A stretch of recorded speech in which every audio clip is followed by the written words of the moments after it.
उस कार्यक्रम को लेकर मुजफ्फरपुर से पदयात्रा करते हुए आज अभी इस समय हम लोग बिहार को बचाना है, बिहार को फर्स्ट बनाना है। कि महंगाई पे क्या कहना है सर? लोजपा महंगाई पे कुछ नहीं बोल रही है। वो चाहती है कि जिस तरह से हम लोग चाहते हैं जब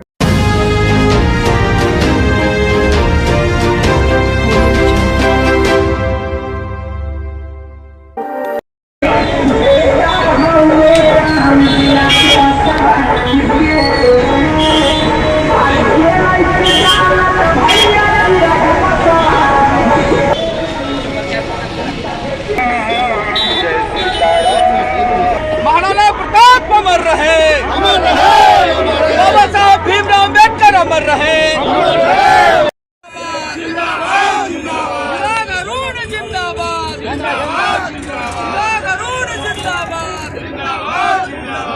लोक जनशक्ति पार्टी मुजफ्फरपुर के कार्यकर्ताओं के द्वारा 12 अप्रैल से पदयात्रा शुरू करके आज 13 अप्रैल को वैशाली के महाराणा प्रताप चौक पे पहुंचे हैं। लालगंज का क्षेत्र है और 14 अप्रैल को पटना के बापू सभागार में भव्य अंबेडकर जयंती मनाने का संकल्प लिया है। पदयात्रा करके मुजफ्फरपुर से आ रहे हैं लोक जनशक्ति पार्टी रामविलास के जिलाध्यक्ष और तमाम कार्यकर्ता। आज हम इनसे बात करेंगे। महाराणा प्रताप चौक है लालगंज का, और क्या उद्देश्य है और इतना पदयात्रा जो कर रहे हैं उसको लेकर कहाँ तक सफलता मिल रही है? देखिए, हम लोग बाबा साहब भीमराव अम्बेडकर जी का कल जयंती पटना के बापू सभागार में होना है। उस कार्यक्रम को लेकर मुजफ्फरपुर से पदयात्रा करते हुए आज अभी इस समय हम लोग लालगंज के महाराणा प्रताप चौक पहुँचे हैं और महाराणा प्रताप जी के मूर्ति पर माल्यार्पण करके हम लोगों ने यहाँ पार्टी के एकजुटता का संदेश देने का काम किया है।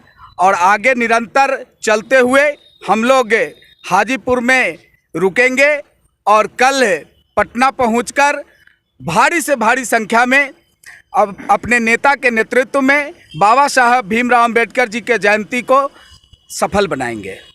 वर्तमान में बिहार सरकार में काफ़ी भ्रष्टाचार है, अराजकता है और कहीं कहीं तो मुख्यमंत्री जी भी पीटे जा रहे हैं। जनता में आक्रोश है, क्या कहना है इसके बारे में? देखिए, इस सरकार का इकबाल ख़त्म हो गया है और जब जब सरकार का इकबाल ख़त्म होता है तब इसी तरह जनता बेलगाम होती है, अपराधी बेलगाम हो जाते हैं।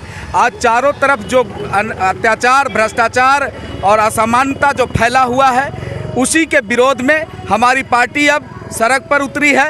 और जब तक हम इस भ्रष्ट सरकार को उखाड़ नहीं फेंकते हैं तब तक हम लोगों का यह आंदोलन निरंतरता में चलता रहेगा। सामने हैं इंजीनियर रविंदर जी।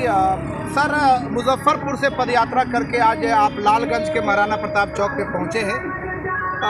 क्या उद्देश्य है इस पदयात्रा का सर? देखिए, उद्देश्य सिर्फ एक है, बिहार को बचाना है, बिहार को फर्स्ट बनाना है, बिहार वासियों को फर्स्ट बनाना है, संविधान को बचाना है। और जब संविधान बचेगा तो बिहार की आवाम, बिहार की जनता अपने आप खुशहाल हो जाएगी। ये जो भ्रष्टाचार की सरकार है, ये जो अपराधियों का सरकार है, ये शराब बेचने वाले माफियाओं का जो सरकार है, जैसे आपको याद होगा जंगल राज जब कभी हुआ करता था तो उस जंगल राज को उखाड़ फेंकने के लिए सब लोग एकजुट हुए और उस जंगल राज को उखाड़ फेंका गया।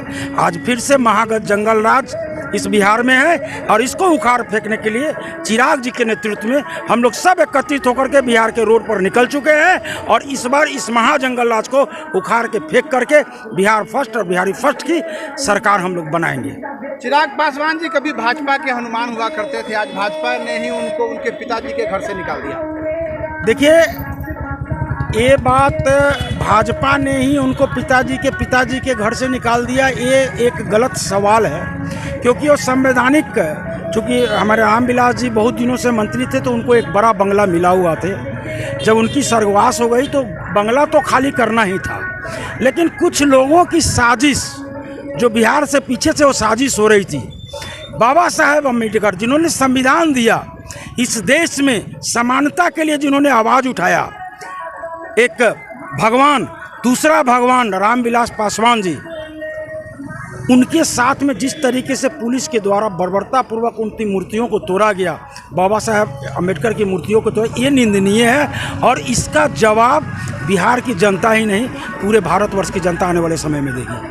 लोक जनशक्ति पार्टी भाजपा के खिलाफ कुछ नहीं बोलती है, ऐसा लोगों का कहना है, जनता का कहना है कि नीतीश के खिलाफ तो आप है, नीतीश कुमार जी के खिलाफ बोलते हैं। देखिए ऐसा भी सरकार में सहयोगी है। देखिए ऐसा है, सरकार का मुखिया कौन होता है? मान लीजिए हमारा पार्टी लोक जनशक्ति पार्टी रामविलास, तो इसके मुखिया कौन है? चिराग पासवान जी है ना। तो लोग जब भी बोलेगा तो चिराग पासवान के या तो पक्ष में बोलेगा या तो उनके विरोध में बोलेगा। तो आज इस सरकार का मुखिया कौन है? नीतीश कुमार जी हैं। तो इसीलिए नीतीश कुमार जी हैं पूरे प्रदेश की जो आज जो स्थिति है, परिस्थिति है, जिस तरीके से बिहार में भ्रष्टाचार व्याप्त है, अपराध व्याप्त है, लूटमार व्याप्त है, बहन बेटियों का इज्जत दिन दहाड़े लूटा जा रहा है, तो इसका अगर कोई दोषी है तो एकमात्र इसके मुखिया नीतीश कुमार जी हैं। और उसी में सब लोग हैं, उस सरकार में सब लोग हैं। तो आप ये कैसे बोल सकते हैं? हम सरकार की नीतियों के विरोध में चल रहे हैं, हम किसी के विरोध में नहीं चल रहे हैं। जी अरुण जी, महंगाई पे क्या कहना है? सर लोजपा महंगाई पे कुछ नहीं बोल रही है। महंगाई के जहाँ तक सवाल है, इसमें महंगाई को लेके हम लोगों की पार्टी लोक जनशक्ति पार्टी अपने सभी तरह से सभी पहलुओं के आधार पर महंगाई के बारे में बात उठाने का काम कर रही है। वो चाहती है कि जिस तरह से हम लोग चाहते हैं जब देश की जनता को हम लोग अधिक से अधिक सुविधा प्रदान करें, हम लोग अधिक से अधिक उनको लाभ पहुंचावें, किसान का लाभ सीधे उनको हमको पहुंचावें, ताकि इसमें कहीं कोई बिचौलिया काम न करे। और वो चाहते हैं जो हर हाल में हम लोग किसान शाखा को मजबूत करें ताकि देश मजबूत हो। डीजल और यूरिया दोनों महंगा है सर, तो किसान तो डायरेक्ट प्रभावित हो रहा है। बिल्कुल। मैं कहा आपका आंदोलन तो नहीं, हम लोग संविधान बचाओ बिहार बचाओ यात्रा जो निकाले हैं, संविधान बचाओ क्या है? आप जो बार बार पेट्रोल डीजल पे पूछ रहे हैं, आप एक चीज़ बताइए, 26 लाख करोड़ रुपया पेट्रोल डीजल पर टैक्स, विश्व में सबसे ज़्यादा अगर टैक्स और पेट्रोलियम पदार्थ पर कहीं है तो है भारतवर्ष में। और पर ईयर 26 लाख करोड़ रुपया इससे टैक्स वसूला जा रहा है। ये जो टैक्स है किससे वसूला जा रहा है? आम जनता से वसूला जा रहा है। उसी जगह आप देखिएगा कॉरपोरेट सेक्टर को जो टैक्स में उनको जो सब्सिडी दिया गया है, ये करीब करीब 25 लाख करोड़ रुपया है। तो इसका दोषी कौन है? हम उस पर भी आवाज़ उठा रहे हैं। ऐसा कोई नहीं, जब गलत होगा तो उस पर आवाज़ उठेगी। और महंगाई जिस तरीके से चरम सीमा पर जा रही है, आवाज़ उठनी है। भारतवर्ष के सभी राज्य, आपको पता होना चाहिए, जीडीपी के 37% नुकसान में है।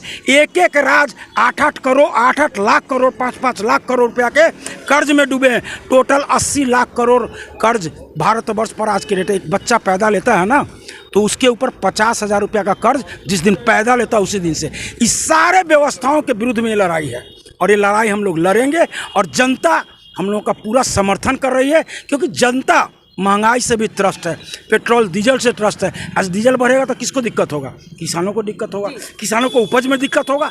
तो इस सारी लड़ाई जो हम लोग लड़ रहे हैं, संविधान बचाओ बिहार बचाओ, इस सारा चीज़ इसमें सम्मिलित है।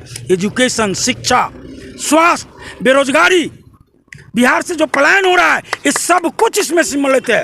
और चिराग जी के नेतृत्व में हम लोग इस लड़ाई को लड़ रहे हैं। और आने वाले समय में जनता अब देखिएगा रोड पर उतर जाएगी।